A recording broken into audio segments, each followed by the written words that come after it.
for your notes, just so we can move this along, can you write down 1 Corinthians chapter 5, verses 1 through 13?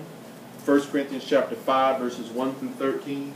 And can you read Galatians chapter 6, verses 1 through 2? Galatians chapter 6, verses 1 through 2. The early church, they were accountable one to another. Amen. Can you turn to your neighbor and say, neighbor? Matter of fact, don't even turn to someone in your family. Find a neighbor that is not in your physical family. And say, neighbor, I am accountable to you.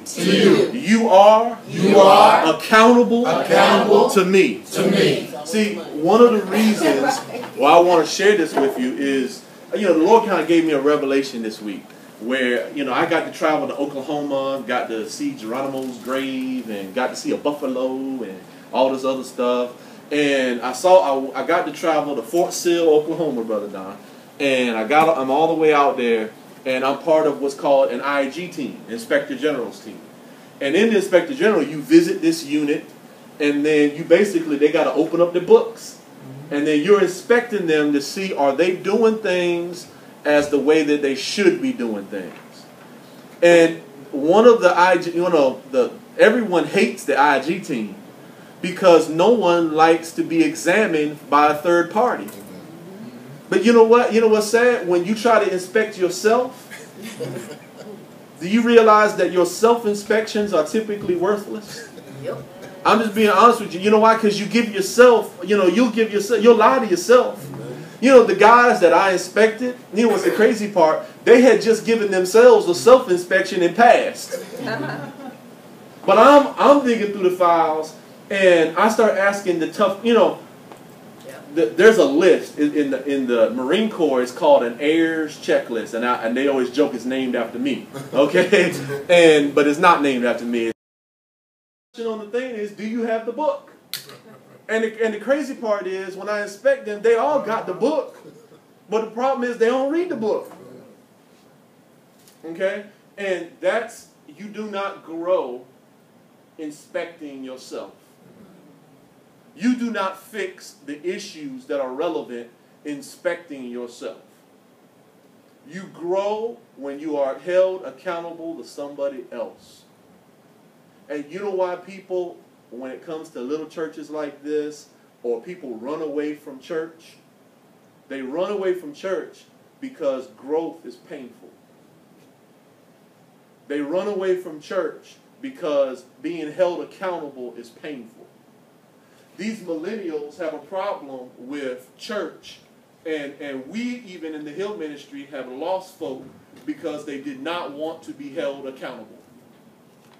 They did not want to be held accountable. So here's the tough question, is when the devil and that little seed of doubt sows in of church attendance and being part of the Hill Ministry and whether the Hill Ministry is really necessary in your life, the question is, yeah, you can be with just you and the Lord, but when it's just you and the Lord, are you really going to inspect your own life, or are you going to tell yourself the bull crap that you've been telling yourself for your whole life anyway? See, it's good for me to be around Pastor Ellis. It's really good for me to be around Pastor Ellis. It's good for me to be around other pastors. Amen? Because if I'm complaining too much, Pastor Ellis will say, Lord called you, so why you complaining? Amen? And when I'm not, when I'm feeling bad, it's good to be held accountable by others. It doesn't always feel good. But if you got to ask, okay, because we don't want intimacy. We say we want to grow, but we really don't want to grow. It's just why people go through personal trainers in the gym. You understand what I'm saying? Because, hey, I've gone through one or two of them myself. Because once you start hearing something that you don't want to hear, you're like, oh, no, I don't like his tone. I don't like his tone. Well, no, you just don't want to be toned. Amen. It's not his tone. You just don't want to be toned. Can we turn to Hebrews chapter 13, verse 17? Hebrews chapter 13, verse 17. To their leaders, and their leaders were responsible to God. Okay, so if you don't have any that's another reason why people like to float. Because if you're not responsible to anybody and they ain't responsible for you, then you can just float and just float on, and there's no responsibility, there's no personal accountability. Okay, so it's easy for you to do that. Now I would never do this. Maybe I don't want to say I never would do this. I never say never. But I like the way the old Baptist church used to do things down south. Because if you were part of the old Baptist church down south, you could not go from one church to the next. Because if you tried to go from one church to the next, because when you would join the church, either you're going to be telling them that you just got saved, okay, and then that's when you had to go to the water. Amen. Or if you've been part of a church before, what church you been part of? On the phone and call up and say, okay, well, what's this one act like? You understand what I'm saying? Like what am I dealing with here? And then the pastor used to go say, oh yeah, she tore up a couple choirs. She acted a fool here. Okay, because if one of y'all leave, unless you just basically tell me you don't want nothing to do with me, I'm gonna be at least trying to follow up with you and say, hey, what's going on? Okay, now when you don't return my text and you don't, hey. I'm not gonna stalk you. Okay, so I'm not gonna stalk you.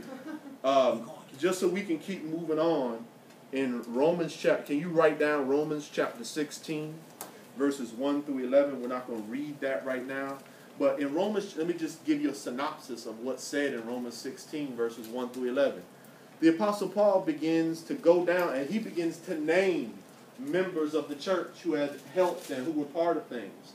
And you get from Romans, I always wondered, Lord, why'd you put that long list of names in Romans chapter 16? And one of the reasons why he put that in there is because he wanted people to know that in this early church, they knew who people were. That they knew each other. It wasn't just this big where you don't know who is who. They knew each other. It was an intimate relationship. And that's conveyed in Romans chapter 16, verses 1 through 11. So I wanted to kind of keep that in mind. Keeping all of that in mind, when you are born again, when you are saved, can we go to the next slide, Ms. Kim?